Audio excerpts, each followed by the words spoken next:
abikulidde abaddu be bati bannabbi tulabira ku bannabbi kati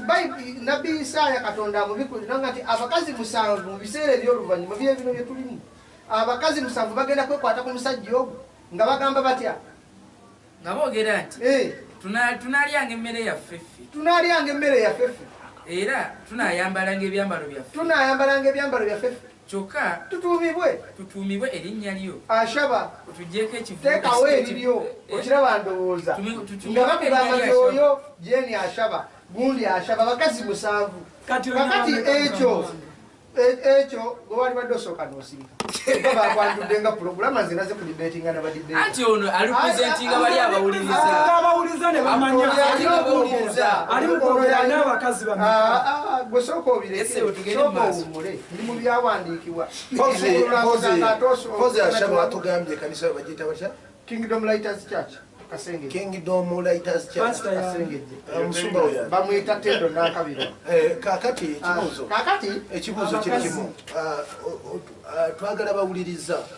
bagoberere oba basobola okugoberera enjigirizayo olina abakazi bameka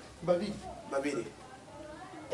mugwa mu kiti ky'abalokole tuli balokole era tugoba n'emizimu twajjula n'omukono waffe okay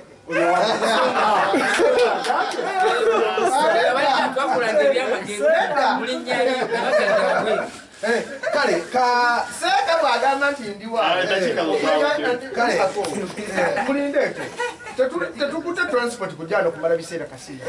kale obudde bwaffe tewalyanga Joshua abadde asomesa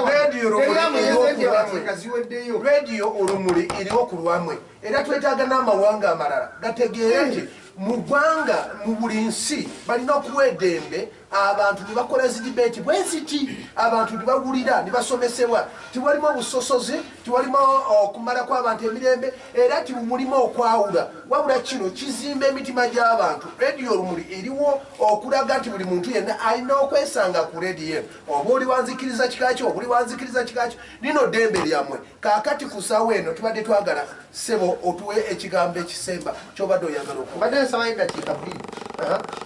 zokka nkuwadde emu n'ekitundu kale kakati mu ndagaano enkadde tuzze nga tulaba nga Katonda agamba bannabbi okuwasa omukazi asuukako omunsoma era mubuulizi 4 naye endagaano enkadde etandikira wa ekomawa ogwo mulamwa mulala ogwo mulamwa mulala kale kwate ompadde dakiika 1 n'ekitundu mubuulizi 4 egamba etya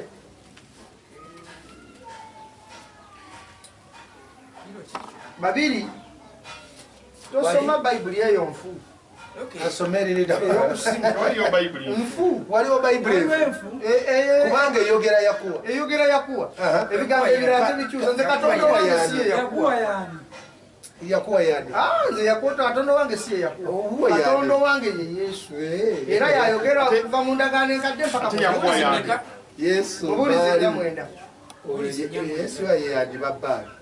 kale genda mu maaso egamba bweti egamba etya babiri basinga omu kirira kubanga baba n'empeera ennungi kirira olw'okutegana kwabwe kubanga bwe bagwa omwayimusa munne kirira naye zimusanze oyo yali yekka kirira waabwa nga talina munnamuyimusa so nga talina munnamuyimusa kirira ate babiri bwe bagalamira awamu bwe babuguma kirira naye omu ayinza atya okubuguma wabanga ali yekka kirira era omuntu bw'asinga ali yekka ababiri be bakola ki be bali musobola kirira n'omuguwa ogw'emiyondo 3 gukola ki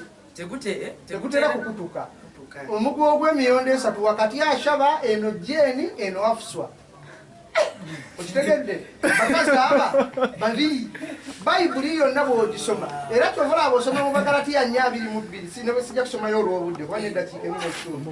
Katonda agamba Bagalatiya 4:2 omutume Pawulo yagamba n'agamba nti kubanga kyawandikibwa nti Ibulayimu yalina abaana babiri omu wa muzaana omulala wa ddembe naye ow'omuzaana yazaalibwa lwa bubiri naye ow'eddembe yazaalibwa lwa kusuubira ebyo bya lugero kubanga abakazi abo ababiri ze ndagaano ebbiri olaba Katonda azimanyi nga Ibulayimu endagaano ze zaali mmeka era namwe bwe tuba kale shaba ndowooza eddakiika zange baziweddeyo abawuliriza rediyo Rumuli nabagambye ebigambo bino si bya rediyo Rumuli wabula byabagenyi bano abali ku rediyo eno katugende mu maaso Stephen ndabye ebintu biringa ebikaayo wano obudde bubwo